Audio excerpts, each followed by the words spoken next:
Um,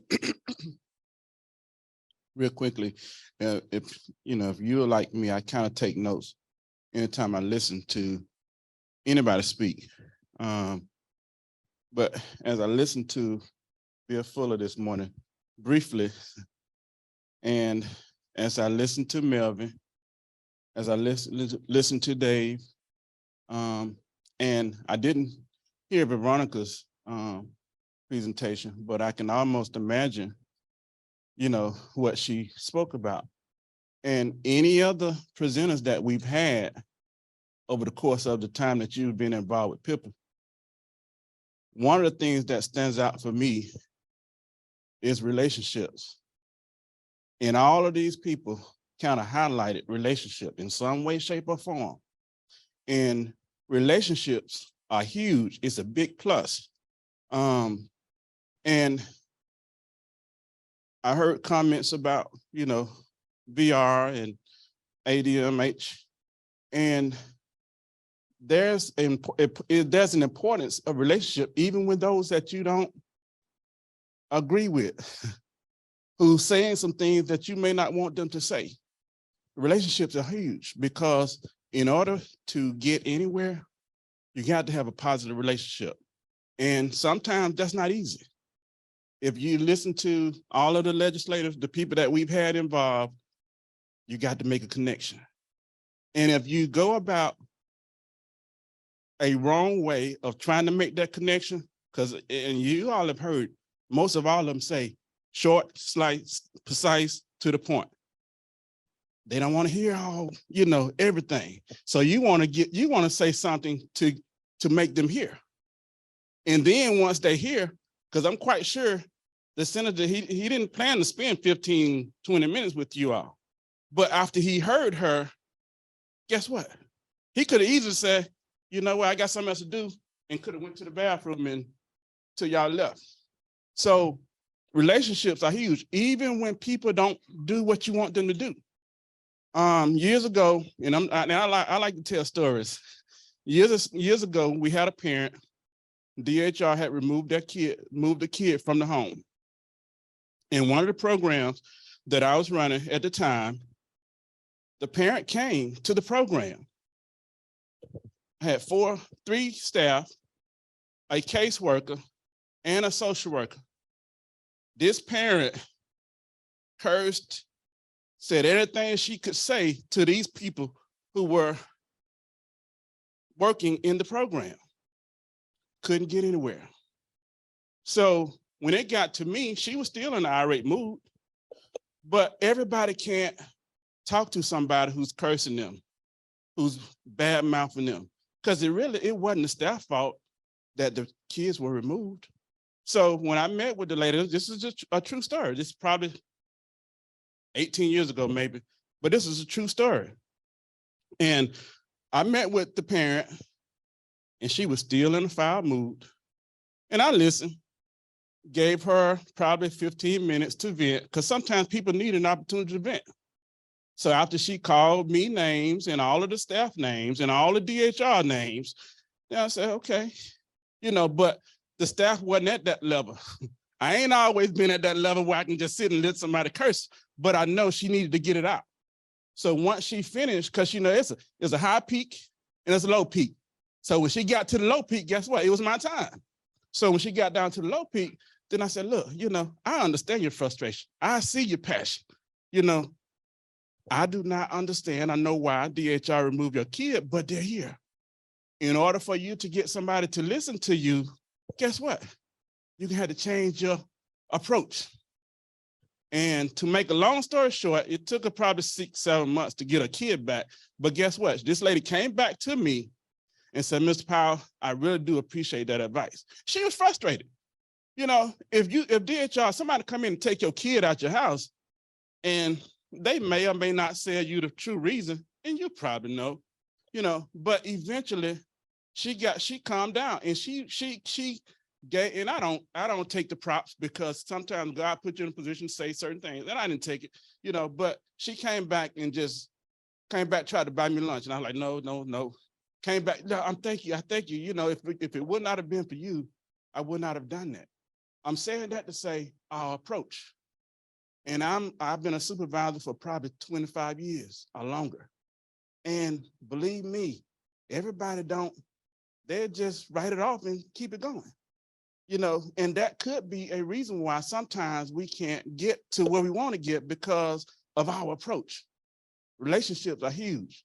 I spoke to DHR probably 15 years ago on the importance of relationships. And I didn't have no masters of social workers other than just one. But at the end of that presentation, about 12 social workers with master's degrees said, I want to come work for you. You want to come work for me in a residential program? So I'm saying that to say, you got to be passionate and you got to know how to deliver. That's just the bottom line. Whether you're dealing with a senator, legislator, teacher, doctor, or whoever, is a way to do that. And I don't want to put Holly on the spot, but about 8 months ago, they got a call from this guy who had been going, I guess he just looked through the book and called the council. And he was in a fired mood. So he had gone to X, Y, and Z. He had talked to all these agencies, and I think ADOT may have been on the list too. But I said, after I listened to him, and we tried to talk him down, but it was hard. It was difficult. But there's still a way because this guy's frustrated. So I'm saying that to say relationships are important in everything that we do. And I don't want to get too much deep into it, but I did want to share that because I did y'all see I got a little note, well, I made a few notes, but relationships is very important. If you listen to Mr. Watts, you listen to Mr. White, you listen to Bill Fuller, relationships. So I just wanted to say that I didn't mean to get, I don't even think I was on the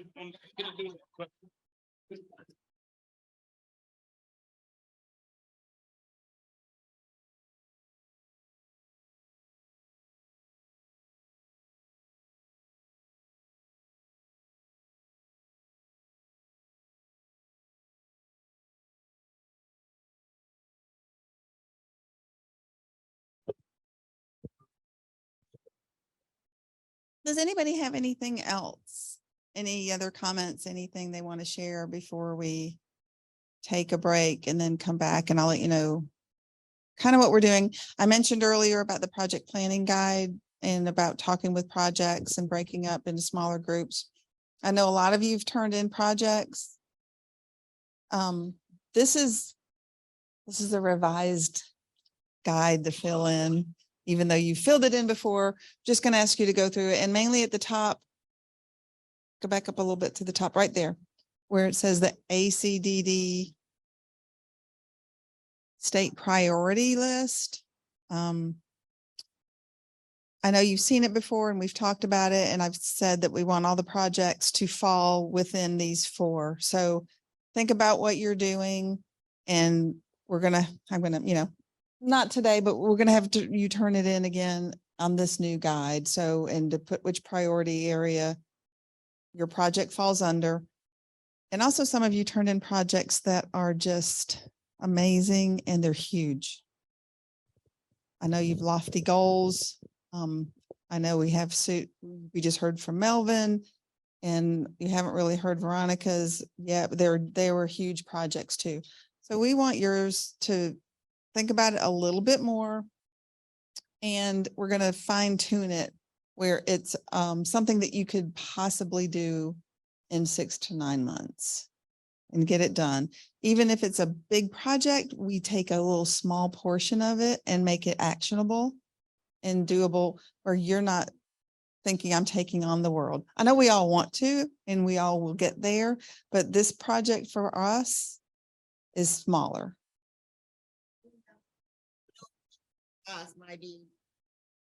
This is Maria. So how do we know if we are some of the ones that pick up a big project?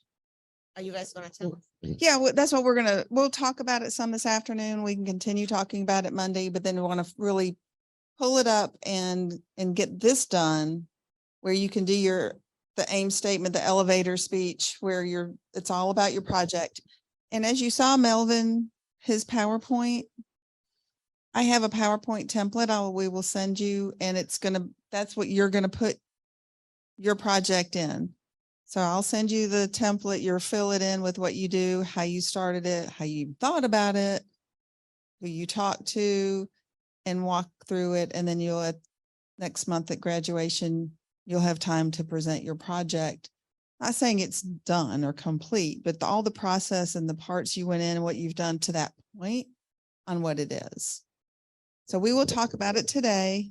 We can talk about it tomorrow, some more at dinner. We can talk about it tomorrow and get your fine-tuned part of it done so we can turn it in and you can actually start doing everything. Some of you have already done it and you've already gotten most of it all done, but for those that haven't, we're here to help you and walk you through that. Okay. And you've turned some of it in, but we will also fine tune them and look at them again.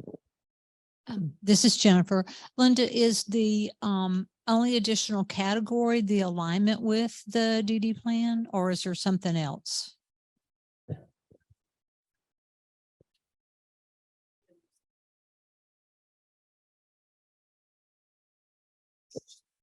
Right. Right. But I think you were asking, did those goals fit in with the DD councils? No, I know the goals, our project has to align with one of the 4 areas in the 5-year plan. My question is, on the form itself, is that the only change to the actual form? Is that we would just say whatever we named our project would fall under formal and informal community supports? Is that what you're looking for? Yes. And if you've done a good job filling out the first one, we can just add it to it. Yeah.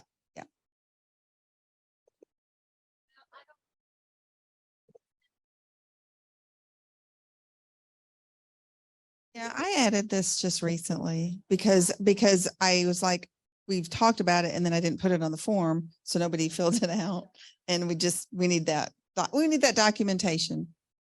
We're going to collect data on you, on your projects, and we need it documented. So it's easier just to have it all in one sheet and do it. That's the bottom line right there. This is John again. I was just going to, and you may already know this because I haven't been at your meetings, but when it comes to the state priorities and right, it's part of our 5-year plan. But I was going to say, if anybody's sitting here going, well, I had projects in mind that didn't really fit that, know that when we do our 5-year state plans, we do town hall meetings, we do surveys, and that's how you get your ideas across. So if you're really big into something, maybe housing is super, super important to you, and that's not one of our goals at the moment. Make sure when it comes time to review the 5-year state plan, you show up for those town hall meetings or surveys or whatever to say, hey, I want you guys to look at this.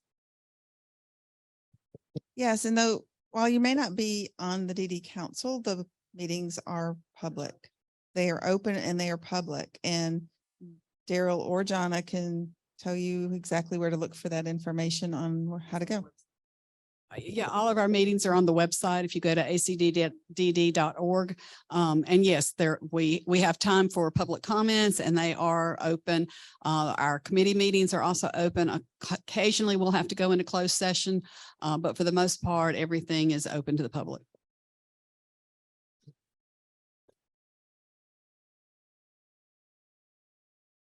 How are we notified of when the town hall meetings occur or will occur? It's on the website. You have to Okay, so check just the website. periodically check the website, or oh, okay, because I wouldn't want to. I mean, it's listed for the year.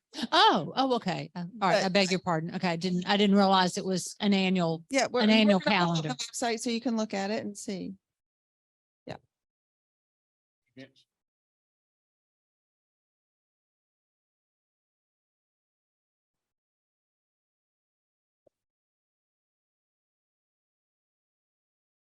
Unless the council votes to change the calendar for a particular reason, our dates are the 3rd Friday of February, May, August, and November. Once a quarter. Mm-hmm.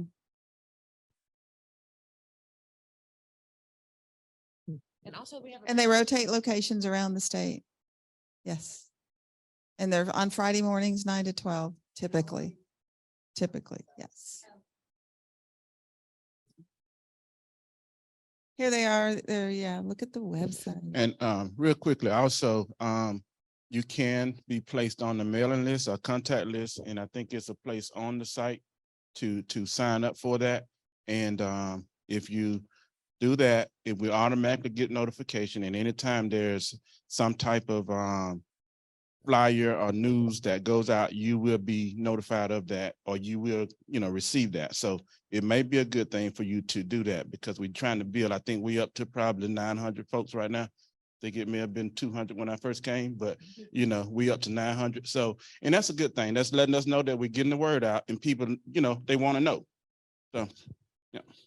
Okay, and again, this afternoon, when you go to film something with Alex, we want to use this for marketing, like we've talked about, getting the word out, getting networking. But we want to use your voice, your picture, your face, and what you want to say to people. Like if you had a best friend or you heard something really great today, and just say, oh my gosh, this is what I love about partners. This is why you should be involved. We don't want a cookie cutter or anything. We want just something spontaneous that you feel and that you see. Hopefully that you're enjoying this and you love it, and just something unique about it that you can share with others. And I may join in with Alex for just a little bit, because I'm looking for stories and I want to highlight and share stories. So I may ask you, what does DD Awareness Month mean to you? Or, what gives you drive to do what you're doing, something of that nature. But it just all depends on what happens. But so if I ask you, or if I join Alex, then I may also ask you, can I share your story? So just Oh, want I to share think they that. signed their life away, like at the beginning of this.